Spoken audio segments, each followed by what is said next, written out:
Hey, salut à tous, c'est Hugo Mouton. On se retrouve aujourd'hui pour une nouvelle vidéo. Une vidéo sur le Grand Prix d'Australie 2022 de Formule 1. Alors avant ce Grand Prix, avant l'arrivée en Australie, c'est la première fois qu'on revient sur ce Grand Prix depuis 2019. On y était en 2020 mais il a été annulé, donc c'est la première fois qu'on roulera sur ce Grand Prix depuis 2019. La dernière fois c'était Valtteri Bottas qui avait gagné. En parlant de ce circuit, il a été très modifié avec la disparition de deux virages rendant le circuit plus rapide, surtout que 4 zones de DRS sont allouées au début du week-end. Je dis bien au début du week-end, étant donné que un peu plus tard, une des principales zones de DRS va être enlevée pour laisser place donc à seulement 3 zones. Seulement 3 zones, c'est quand même, je crois, un des nombres les plus importants de la saison. Je crois même que c'est le nombre le plus important de la saison, ex aequo avec deux autres circuits. Mais donc voilà, 3 zones de DRS en réalité sur ce circuit, ce qui le rend très rapide. 4 pilotes n'ont jamais roulé ici. Latifi, Tsunoda, Schumacher et Guan Yu Zhu. Eh bien on espère pour eux qu'ils réussiront à bien s'adapter et à rapidement s'adapter. Dernière nouvelle, Vettel est de retour du Covid et Vegas est annoncé pour 2023. Alors si vous voulez, je vous ferai une petite vidéo sur les Grands Prix, les nouveaux Grands Prix qui sont annoncés au calendrier pour 2023 et qui même pour cette année sont annoncés pour vous donner mon avis. Si vous me demandez, sinon je me sentirai pas obligé de le faire malgré la semaine sans Grand Prix qui nous attend la semaine prochaine et pendant laquelle je posterai une vidéo. Je n'ai pas encore décidé de quoi, donc si vous avez envie d'influencer mon choix, allez-y.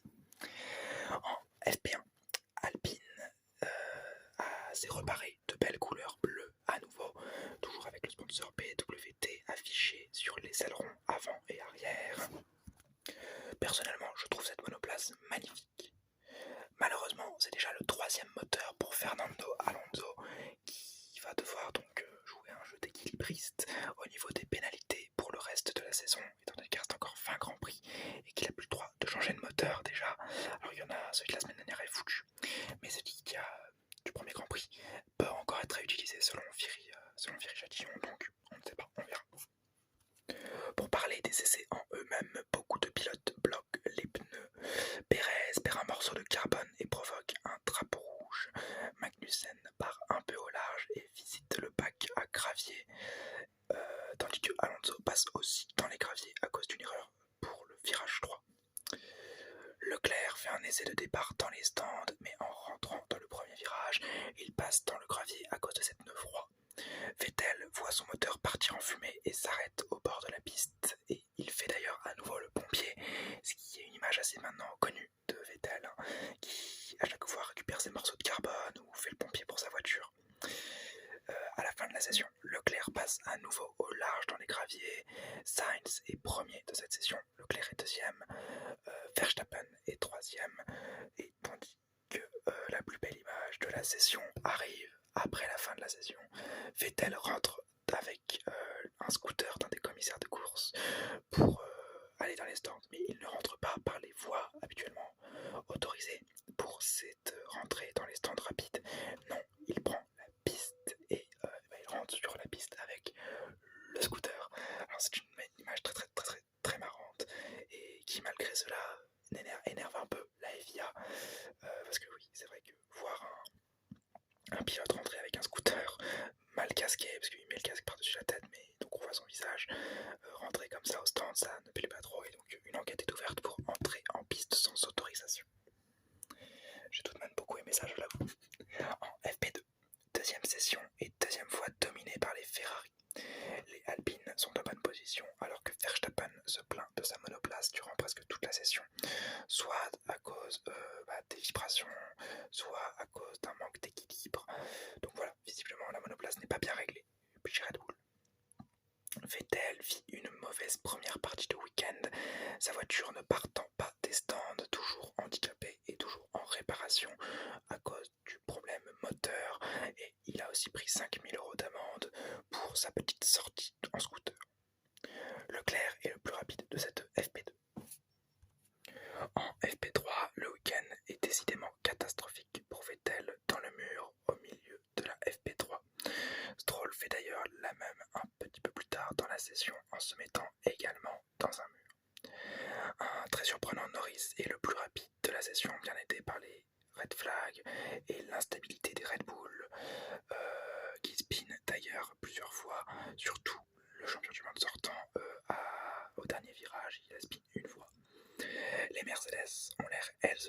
assez particulièrement rigide, ce qui n'aide pas Hamilton et Russell dans leur quête de faire mieux. Les qualifications. En Q1, Stroll voit sa voiture réparée à temps, ce qui n'est pas le cas pour Sebastian Vettel. Mais ce problème est rapidement réglé grâce à Stroll, bien évidemment, sans son accord, étant donné que le Canadien tourne sans aucune raison sur Latifi qui s'apprêtait à le dépasser et il le met dans le mur, provoquant un drapeau rouge permettant au stand d'Aston Martin de réparer la voiture. Mais qui met les deux Canadiens dehors. Alors Stroll déjà parce que ça dégomme son fond plat de se prendre Latifi à une vitesse assez élevée, et Latifi parce qu'il se prend le mur, il explose sa voiture. Donc un accident bizarre, et un accident que je mettrai moi plus sur le crédit et sur la faute de Lance Stroll qui avait déjà un petit peu tassé Latifi à l'engagement du virage juste avant, et qui là cette fois-ci sans aucune raison met un coup de volant à droite comme pour signifier non c'est moi qui ai la piste. Et Latifi il est à 200 km/h, donc à 200 km/h tu freines pas comme ça ou tu te manges pas le mur juste pour éviter Sa Majesté Stroll. Donc accident bête, accident dangereux qui est selon moi à mettre sur la faute du Canadien de chez Aston Martin, mais qui termine par un drapeau rouge, un accident assez inquiétant et une remise en question du niveau des deux pilotes qui franchement n'était déjà pas très apprécié et qui là montrent encore plus que des fois ils n'ont pas leur place en Formule 1. À la relance, Aston Martin est décidément maudite, l'Allemand ne passant pas en Q2 étant donné que Vettel a pu ressortir, la réparation était faite, et bien il ne passe pas en Q2, le niveau n'est pas là, et avec Stroll, Latifi, Magnussen et Albon qui l'accompagnent, ils sortent de cette Q1. En Q2, la Q2 est chanceuse pour Hamilton qui passe en Q3 à 0,015 centième de Gasly 11e. Schumacher, Joe, Tsunoda et Bottas sortent avec le français avant que le britannique valide son ticket pour la 8e place. Il était très ric-rac. Voilà, vraiment très peu. En Q3, Alonso est très rapide depuis le début du week-end. Il pousse trop et un problème hydraulique l'envoie dans le mur, le faisant abandonner et provoquant un drapeau rouge. Leclerc passe la ligne, le permettant d'avoir le meilleur temps avant le drapeau rouge, et a le meilleur temps sans drapeau rouge, et il aura donc 2 passages, au contraire de beaucoup de pilotes. Au second passage, Verstappen prend la pole provisoire, battue immédiatement par Leclerc, qui prend sa 2e pole position de la saison devant les 2 Red Bull. Sainz sera totalement sur son 2e passage et n'est que 9e à l'entame de cette qualification et de cette course. La grille de départ, c'est Verstappen qui est Leclerc qui est premier, Verstappen qui est 2e, Perez qui est 3e, Norris qui est 4e, Hamilton 5e, Russell 6e, Ricciardo 7e, Ocon 8e, Sainz 9e, Alonso 10e, Gasly 11e, Bottas 12e, Tsunoda 13e, Joe 14e, Schumacher 15e, Albon est 16e, Magnussen est 17e, Vettel est 18e, Latifi est 19e et Stroll est 20e. Les 2 voitures de Latifi et Stroll peuvent quand même prendre le départ, étant donné que les dégâts sont réparables dans la nuit, permettant donc aux 2 Canadiens de prendre la dernière ligne. La course,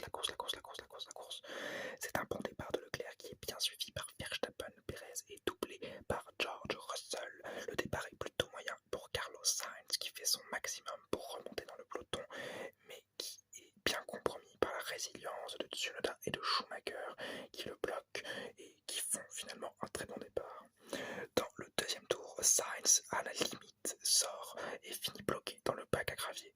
Premier DNF pour Ferrari cette saison, le pilote espagnol provoque une safety car.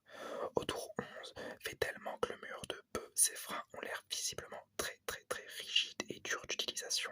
On croirait voir la Alpine de Q3 qui avait mis Alonso dans le mur à cause de son problème hydraulique, mais sauf que là visiblement il n'y a pas de problème sur la Aston Martin, donc c'est assez inquiétant. Tour 22, la sortie des stands de Ricciardo est très limite et il se bat avec Alexander Albon, suivi de Stroll. Ils sont à 3 de front à la sortie du 3e virage. et c'est Stroll qui passe Albon, laissant Ricciardo prendre le devant et prendre le large finalement.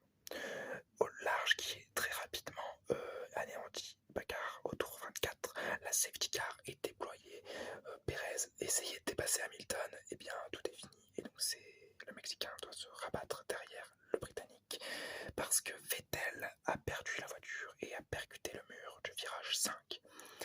Au tour 27, cette safety car s'efface et le spectacle reprend avec une belle relance de Charles Leclerc, extrêmement bien suivi par Verstappen qui a failli le dépasser. Mais les nouveaux pneus de Leclerc permettent au Monégasque de tenir et de nous laisser voir Russell attaquer Verstappen. Au tour 30, après de longs efforts, Pérez passe Albon au DRS sans résistance de l'Espagnol. Et oui, mais non, il passe Alonso, excusez-moi. Il passe Alonso sans beaucoup de résistance de l'Espagnol, qui suivit un tour plus tard par le dépassement d'Hamilton, d'Hamilton sur Carlos. Oh là là, je m'embrouille, excusez-moi. Ensuite, c'est suivi par le dépassement d'Hamilton sur Alonso, qui a visiblement un petit problème avec soit ses pneus, soit sa monoplace. Au tour 33, K-Mag passe Norris, formant un début de petit train.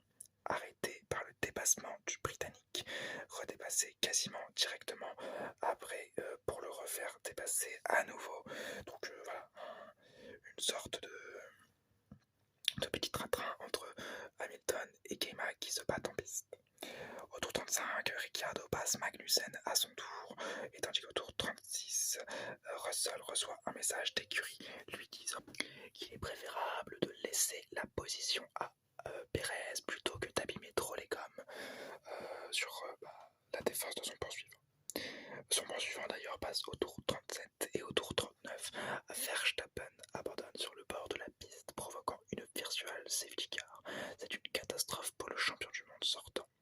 Hamilton fait pit Alonso et Haas fait pit Magnussen. Ils perdent moins de temps avec cet arrêt qu'un arrêt normal grâce à la virtual safety car, mais ressortent tout de même assez bas dans le classement. La fiabilité est vraiment un problème majeur pour les moteurs Red Bull qui devra être réglé rapidement parce que là, 2 abandons. Verstappen a perdu 2 deuxième places en fait, et c'est très grave dans l'optique du championnat. Au tour 41, Stroll tasse Bottas et passe avec Gasly sur le Finlandais. Au tour 42, Pérez demande à la radio quelle est la nature du problème de Max Verstappen. On lui répond qu'il est indépendant à sa monoplace et qu'il n'a donc pas à s'inquiéter. Stroll, lui, prend 5 secondes pour son mouvement sur Bottas, mais pas pour l'avoir poussé ou tassé, mais parce qu'il a zigzagué à la relance sur le Finlandais, ce qu'il rédige d'ailleurs un peu plus tard sur Gasly et juste après sur d'autres pilotes. Donc Stroll est décidément très mauvais. Et bon, en l'occurrence, je devais être énervé quand j'écris ça, mais j'ai marqué que Stroll était décidément très stupide ce week-end. Effectivement, ces zigzags incessants continuent d'ailleurs au tour 47, bloquant encore une fois Gasly qui ne peut pas le dépasser.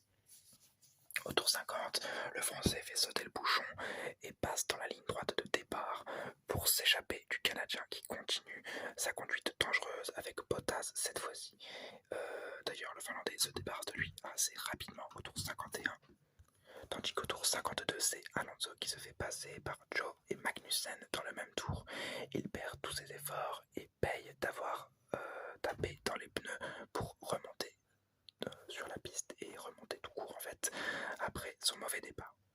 Au tour 55, Alonso pit et Bottas passe Gasly, tandis qu'au tour 57, Albon doit pit pour l'avant-dernier tour car il n'a pas changé sa gomme du Grand Prix. Au tour 58, Leclerc est victorieux devant Sergio Pérez et George Russell. Je vais vous donner la grille d'arrivée. Leclerc est premier, Pérez est deuxième, Russell est troisième, Hamilton est quatrième, Norris est cinquième, Ricciardo est sixième, Ocon est septième, Bottas est huitième, Gasly est neuvième, Albon est dixième, Joe est onzième, Stroll est douzième, Schumacher est treizième, Magnussen est quatorzième, Tsunoda est quinzième, Latifi est seizième, Alonso est dix-septième, Verstappen DNF 18e, Vettel 19e DNF et Sainz est 20e avec un DNF. Les enseignements de cette course, voilà, cette course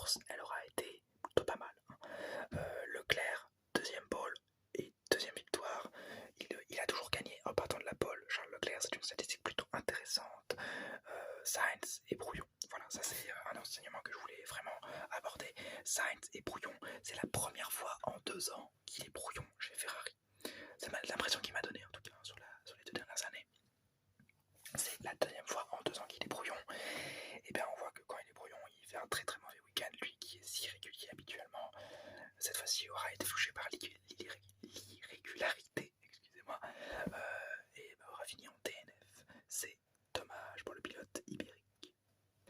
Verstappen sans fiabilité, voilà, comme j'ai dit plus tôt, sans cet abandon, et ben Verstappen sans ce moteur même, Verstappen il est 2e du championnat, et bien là il est que 8e si je dis pas de bêtises avec juste 25 points, les 25 points de sa victoire la semaine dernière, c'est très très dommage pour Verstappen, d'autant plus que Perez, lui il est 3e au championnat, non 4e au championnat, oui, et il assure en fait, les points, il est 2e pour la 3e fois, non pour la première fois de la saison je crois, il a été 3e à Bahreïn, il a été 3e aussi je crois, 3e ou 4e à Jeddah, bon voilà je m'en souviens plus trop, et là il est encore 2e, donc il est 4e du championnat, c'est quand même un gros morceau, hein, Perez cette année, il fait pas d'erreur, et Verstappen non plus, il fait pas d'erreur, mais c'est la fiabilité de sa voiture qui est absolument désastreuse. Russell, premier podium chez Mercedes, donc vraiment bravo à lui, et 2e du championnat, encore plus bravo à lui. Mercedes se bat avec ce qu'ils ont, hein, voilà, et visiblement ils se battent bien. Alors à part Hamilton qui a un peu de mal, ah mais non mais oui je disais une petite l'heure, Perez n'a pas été 3e au premier Grand Prix, Perez a abandonné au premier Grand Prix, et c'était Hamilton qui était 3e au premier Grand Prix. Et ben voilà, Mercedes se bat avec les armes qu'ils ont, et ils doivent compter sur des abandons de l'écurie rivale, enfin des 2 écuries rivales en l'occurrence de Sainz et de Verstappen ce week-end, pour avoir des places acceptables au championnat. Donc on est plutôt, voilà, pas déçu, mais c'est pas la Mercedes qu'on a connue l'année dernière, et on peut comprendre ça. Malgré cela, donc, Russell est 2e, et Hamilton sauve les meubles encore une fois, il est 4e sur ce Grand Prix, et il remonte bien au championnat, et je crois qu'il a même bientôt autant de points que Verstappen, ce qui est quand même remarquable. McLaren est-elle de retour 5e et 6e? Bah, c'est les meilleurs classements depuis le début de la saison pour McLaren, avec les promesses qu'ils nous avaient faites en essai de pré-saison. Maintenant, c'est un peu décevant, mais c'est peut-être le premier pas d'une réduction des problèmes rencontrés par la monoplace orange, et on espère sincèrement que c'est ça pour l'écurie de Woking. Stroll et Latifi, les dangers. Stroll a été dangereux sur l'action en qualification et a été dangereux en course. Il a zigzagué, il a tassé les pilotes, il a tassé surtout Latifi, ce qui aurait pu être beaucoup plus grave. Donc vraiment dangereux comme pilote. Et Latifi a été mauvais depuis 2-3 courses. Alors déjà depuis Abu Dhabi, Abu Dhabi c'est lui qui crée un peu cette mauvaise passe et c'est lui qui crée cette polémique. Maintenant, ça fait 3-4 Grands Prix qu'il n'est pas du tout dans le rythme, qu'il n'arrive pas à faire grand chose avec sa Williams, c'est très décevant. On espère qu'il réussira à relever la barre, sinon bah je sais pas, après comme c'est lui qui donne beaucoup des sponsors, il sera pas viré, mais il y a quand même des questions à se poser sur son niveau quoi. Ce qui en plus dénote totalement avec Alexander Albon qui lui a fait 57 tours sur la même gomme et qui ramène un point au final quoi. Vraiment bravo à Alex Albon qui prouve qu'il reste un bon pilote malgré son problème à Red Bull l'an dernier, enfin l'année dernière, l'année d'avant, voilà, en 2020 il était pas très bon à Red Bull et bien il prouve qu'il garde quand même un bon niveau, parce qu'il faut un gros niveau pour quand même tenir 57 tours sur une gomme, il faut savoir la gérer, et il l'a très bien géré, il a ramené un très beau point, bravo à lui. Alpine le gâchis, Ocon manque de performance, hein, il a été plutôt moyen ce week-end, mais il ramène un point, enfin, il ramène des points d'ailleurs, les points de la 7ème place, tandis que Alonso, tout l'inverse, a été très bon tout le week-end, mais il a été brouillon, hein, une qualification gâchée, un départ un peu raté, une safety car qui nique sa stratégie, au final il n'est que 17ème, parce que le dernier pit stop, je pense que c'était pour récupérer le temps du meilleur, enfin le meilleur tour en course, mais ça lui aurait même pas rapporté de points, donc vraiment très très dommage pour Alonso et pour Alpine en général qui a fait un mauvais week-end dans l'ensemble. Et terminons ensuite sur les Aston Martin, c'est la catastrophe, vraiment 0 points, toujours 0 points, c'est la seule écurie à n'avoir 0 points. Stroll comme je l'ai dit, très moyen, Vettel est en roue libre, je pense que c'est vraiment sa dernière saison en F1, je suis déçu de ça, parce que je l'aime beaucoup Vettel, mais visiblement là, vu les actions qu'il laisse transparaître, c'est vraiment sa dernière saison. Et j'espère qu'il aura quand même les choix de points cette saison, et même peut-être d'un podium si la monoplace est bien développée. Et bien voilà, alors avant, je vais bien sûr reparler de la nouvelle piste que je trouve absolument géniale. J'aime beaucoup cette nouvelle piste, un peu plus rapide, mais toujours dans l'esprit de l'Australie. Toujours autant de fans australiens qui sont autour de l'écurie, comme ce dont je vous ai parlé dans la vidéo qui est sortie la semaine dernière sur le Grand Prix d'Australie 2001. Il y a toujours énormément de fans à Melbourne. Il y en avait déjà à Adélaïde, et bah ça n'a jamais vraiment changé. Les Australiens aiment beaucoup la F1 et j'aime beaucoup quand la F1 est en Australie. Ce Grand Prix aura offert une bonne séance de qualification, une course un peu plus monotone, malgré certains dramas. C'est pour ça que je vais lui attribuer avec un petit 12, un 12, parce qu'il y aura eu du spectacle, mais ça n'a pas été le spectacle magnifique auquel on s'attendait. Et donc voilà, j'espère que cette vidéo vous aura plu. Si c'est le cas, le petit like, le petit commentaire, le petit abonnement. N'oubliez pas de me proposer des petites vidéos que je pourrais vous faire les semaines où il n'y a pas de Grand Prix. Cette saison, il y en a beaucoup plus, étant donné que je vais être beaucoup plus assidu à cette démarche. J'espère que la vidéo vous aura plu. Et n'oubliez pas, Forza Ferrari!